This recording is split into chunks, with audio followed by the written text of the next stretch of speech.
बतावा। सुना हमार बात सुना। सुनावा। दिन भर सास अकेले मुआना पी के आवे राती के, पी के आवे राती के। रतिया दो गलवा भौजी मारले बिया लाठी से।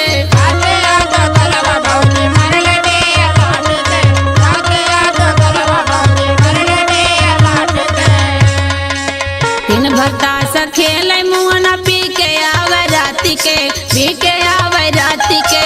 रतिया दो गलवा भौजी मारले बिया लाठी से।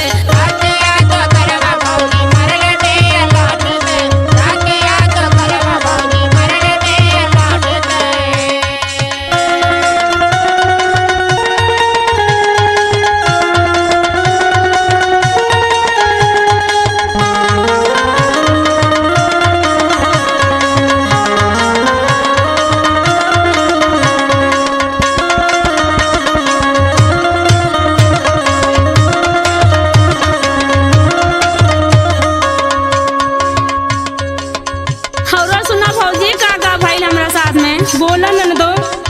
सुना। सुनावा।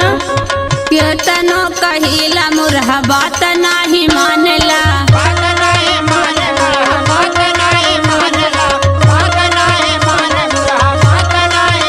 पियला के आगे ओकरा कुछ नाही सूझेला।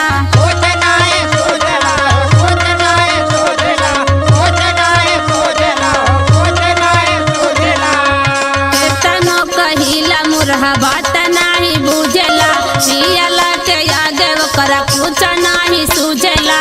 सासु नदी के नाही रखेला डांटी के, रखेला डांटी के। रतिया दो गलवा भौजी मारले बिया लाठी से।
करीला निरहार हमर लाल सापुरा दी।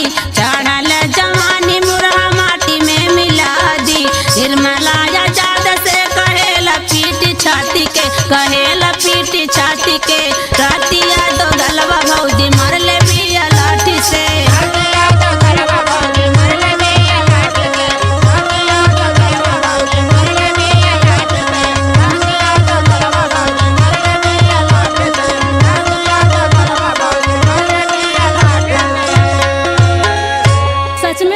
बहुत दुख बा। हाँ भौजी।